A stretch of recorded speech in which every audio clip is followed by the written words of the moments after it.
समितीसह इतर 4 समिती सदस्यांची निवड सोमवारी झालेल्या मुख्य सभेत करण्यात आली। स्थायी समितीसह विधी, शहर सुधारणा, महिला आणि बाल कल्याण तसेच क्रीडा समिती सदस्यांची नियुक्ती मुख्य सभेत करण्यात आली। स्थायी समितीत राष्ट्रवादीने ज्येष्ठ नगरसेवकांना स्थान दिले आहे, तर काँग्रेसने पहिल्यांदाच निवडून आलेल्या फ्रेशर्सना संधी दिली आहे। स्थायी समितीत 16 तर इतर 4 समित्यांमध्ये 13 सदस्य असून राष्ट्रवादीला स्थायीमध्ये 6 तर इतर समित्यांमध्ये 5 जागा मिळाल्या आहेत। भाजप, काँग्रेस आणि मनसेला स्थायी समितीत प्रत्येकी 3 तर इतर समित्यांमध्ये मनसेला 3 आणि भाजप काँग्रेसला 2 तर शिवसेनेला 1 जागा मिळाली आहे। स्थायीमध्ये राष्ट्रवादीकडून विशाल तांबे, बाबूराव चांदेरे, बाळासाहेब बोडके, रोहिणी चिमटे, सुरेखा कवडे, रेखा टिंगरे यांना स्थान दिले, तर काँग्रेसने अभिजित कदम, शीतल सावंत आणि कविता शिवरकर यांना संधी दिली आहे। भाजपकडून स्थायी समितीसाठी श्रीनाथ भीमाले, विष्णू हरिहर, मनीषा घाटे यांना, तर मनसेकडून बाबू आगसकर, किशोर शिंदे, नीलम कुलकर्णी, शिवसेनेकडून संजय भोसले यांना संधी देण्यात आली आहे। शहर सुधारणा समितीमध्ये सभागृह नेते सुभाष जगताप यांच्यासह चेतन तुपे, रंजना मुरकुटे, उषा कळमकर आणि सुनील गोगले राष्ट्रवादीतर्फे, तर काँग्रेसकडून चंद्रशेखर निमण आणि सुधीर जानजोत यांची नियुक्ती करण्यात आली आहे। संख्याबळानुसार मनसेचे राजेश बराटे, प्रकाश ढोरे आणि रवींद्र धंगेकर यांना संधी दिली, तर भाजपच्या वतीने मेघा कुलकर्णी आणि राजेंद्र शिळीमकर यांची नियुक्ती करण्यात आली आहे।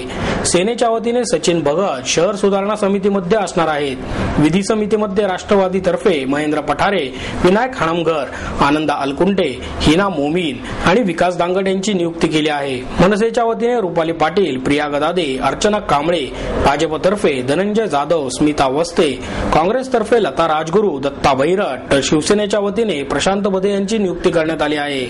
राष्ट्रवादीच्या वतीने शिवलाल भोसले यांना, तर संजीला पठारे, सुवर्णा पायगुडे, चंचला कोदरे, मिनल सरवदे यांना संधी दिली आहे। मनसेकडून सुशीला नेटके, आरती बाबर आणि पुष्पा गणोजिया यांची निवड करण्यात आली आहे। भाजपकडून मानसी देशपांडे, निलिमा खाडे, तर काँग्रेसकडून सुनंदा गडाळे, विजया वाडकर आणि मनसेकडून कल्पना थोरवे यांची नियुक्ती झाली आहे। क्रीडा समितीमध्ये राष्ट्रवादीतर्फे महादेव पठारे, प्रदीप गायकवाड, सचिन दोडके, नंदा लोणकर, शारदा ओरसे, मनसेकडून राजू पवार, अनिल राणे, भाग्यश्री दांगट यांची, भाजपकडून माधुरी सहस्त्रबुद्धे, योगेश मुळीक, काँग्रेसकडून अविनाश बागवे, मिलिंद काची आणि सेनेकडून भरत चौधरी यांची निवड करण्यात आली आहे। ज्योतिकुमारी खून प्रकरणातील दोन्ही आरोपींना पुणे सत्र न्यायालयाने फाशीची शिक्षा सुनावली आहे।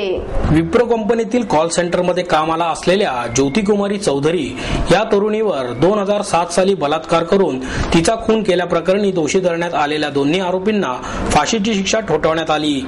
या घटनेत ज्योतिकुमारी चौधरी हिच्यावर बलात्कार करून तिचा खून करण्यात आला होता। तिचा खून केल्याप्रकरणी पुरुषोत्तम बोराटे, प्रदीप कोकाटे या 2 आरोपींना दोषी धरण्यात आले होते। सरकारी पक्षाच्या वतीने कोर्टात ॲडव्होकेट उज्ज्वल निकम यांनी बाजू मांडली। आरोपींनी ज्योतिकुमारी चौधरी हिच्या उजव्या मनगटाच्या नसा कापल्या होत्या, तसेच तिच्या डोक्यात दगड टाकला। यातून आरोपींची विकृती दिसून येते। तिचा अशा प्रकारे निर्घृण खून केल्यानंतरही आरोपींनी कोणताही पश्चाताप व्यक्त केलेला नाही। या केसमध्ये त्यांना दोषी ठरवण्यात आल्यानंतर आपण निर्दोष आहोत असे त्यांचे म्हणणे होते। आरोपी सुधारण्यापलीकडे गेले आहेत। दोघांनी चौधरी हिच्यावर बलात्कार करून तिचा निर्घृण खून केला। ही दुर्मिळातील दुर्मिळ घटना असून त्यांना फाशीची शिक्षा सुनावण्यात यावी अशी मागणी ॲडव्होकेट निकम यांनी कोर्टात केली होती। ज्योतिकुमारीचा 1 नोव्हेंबर 2007 रोजी विप्रो कंपनीत शेवटचा दिवस होता।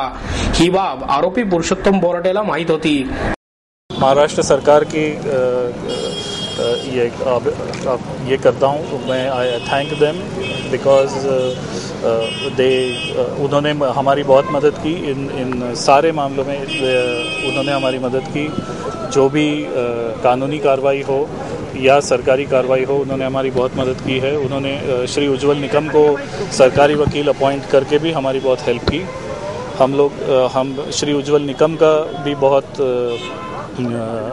हम लोग उनके भी बहुत हम उनका भी बहुत धन्यवाद करते हैं कि उन्होंने अपने पूरे इसमें से समय निकाला, उन्होंने हमारी मदद की और उन्होंने ये इंश्योर किया कि सारे maximum punishment is delivered to the accused. I would like to again thank the honourable court. मैं इस कोर्ट का धन्यवाद करता हूँ। मुझे लगता है कि ये अपने आप में एक जजमेंट है विच विल और आगे ऐसी केसेस ना हो, इसके लिए ये सज़ा शायद काम आए. अतुल पाटील. सर, काय म्हणणं तुमचा जो सेंटेन्स देण्यात आलेला आहे, अपील करणार आहात का पुढे काय? सेंटेन्सपेक्षा आम्हाला जे हे जे कन्व्हिक्शन झालेलं आहे तेच अजिबात मान्य नाही आहे. टोटल कन्व्हिक्शनच्या अगेन्स्ट आम्ही अपील करणार आहोत आणि सेंटेन्सचा विषय नंतरचा आहे. ॲक्च्युली आरोपींचं जे निर्दोषत्व आहे ते आम्ही सिद्ध करण्यासाठी उच्च न्यायालयात जाणार आहोत. काय म्हणणं तुम्हाला मान्य नाही असं तुम्ही म्हणताय? As per the instructions given by my client, they have not committed any kind of offense. Not even a single section is applicable to them. They are falsely implicated, and therefore we are going to High Court. Hindi में क्या कहना है आपका? जो conviction हुआ है वही हमें मान्य नहीं है, इसलिए हम उच्चतम न्यायालय में अपील करेंगे और जो उन आरोपी का निर्दोषत्व है वो हम वहाँ सिद्ध करने वाले हैं.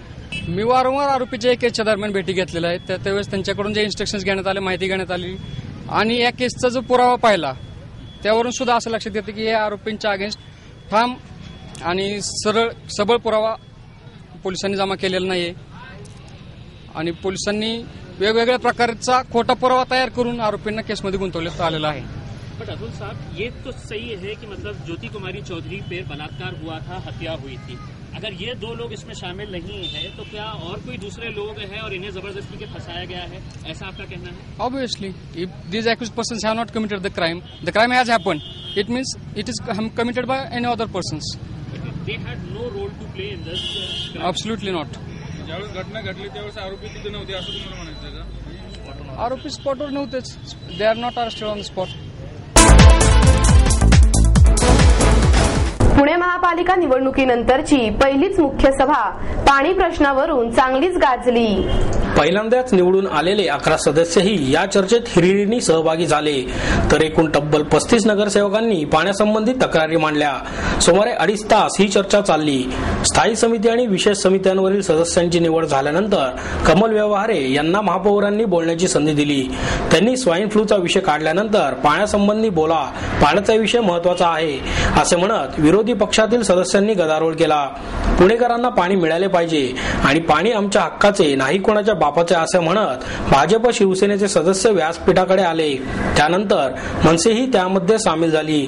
त्यावेळी काँग्रेस आणि राष्ट्रवादीच्या सदस्यांनी त्यांना व्यासपीठावर येण्याला मज्जाव केला. भाजप गटनेते अशोक यनपुरे यांनी पाणी प्रश्नावर तहकुबी सूचना मांडली, पण पाणी प्रश्नावर बोलण्याला महापौरांनी अनुमती दिल्यानंतर सर्व सदस्य जागेवर जाऊन बसले.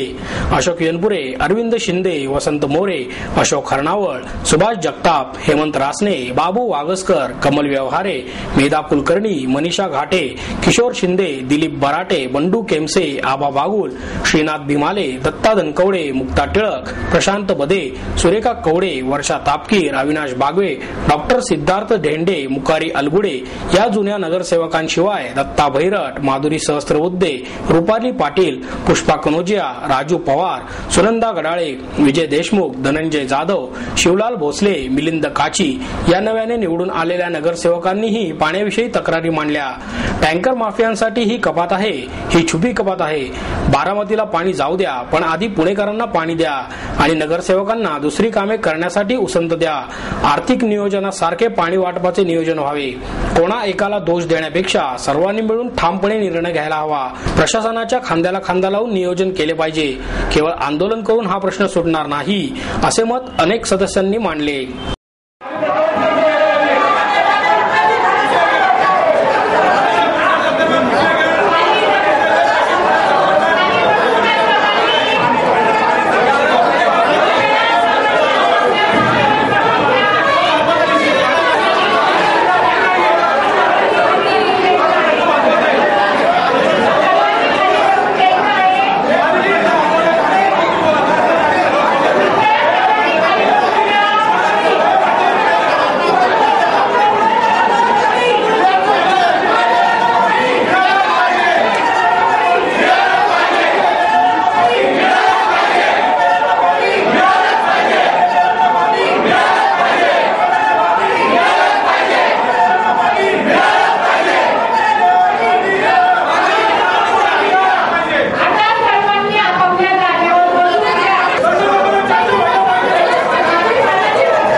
संभाजी महाराजांच्या समाधीवर येत्या गुरुवारी सकाळी 11:30 वाजता पुष्पवृष्टी करण्यात येणार आहे. छत्रपती संभाजी महाराजांच्या 323व्या बलिदान दिनानिमित्त वडू बुद्रुक तालुका शिरूर येथील त्यांच्या समाधी स्थळावर गुरुवार दिनांक 22 रोजी सकाळी 11:30 वाजता हेलिकॉप्टरमधून पुष्पवृष्टी करण्यात येणार आहे. यानिमित्त धर्मवीर छत्रपती संभाजी महाराज पुरस्कार आणि शंभू सेवा पुरस्काराचे वितरणही होणार आहे.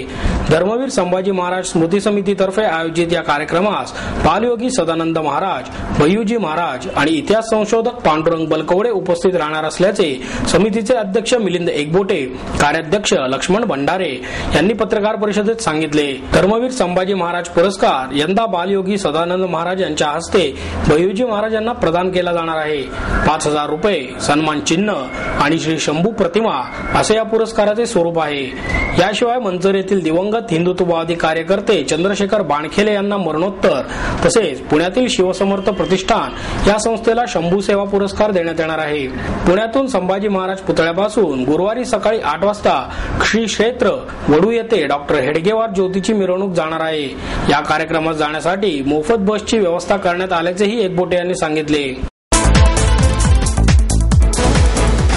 मराठी माणसाला दारू विकून त्यातून मिळणाऱ्या महसुलातून महाराष्ट्राच्या विकासाचे स्वप्न आघाडी सरकार पाहत आहे, असा आरोप आरोग्य सेनेचे डॉक्टर अभिजित वैद्य यांनी केला. आरोग्य सेनेच्या वतीने जाहीर सभेचे आयोजन करण्यात आले होते.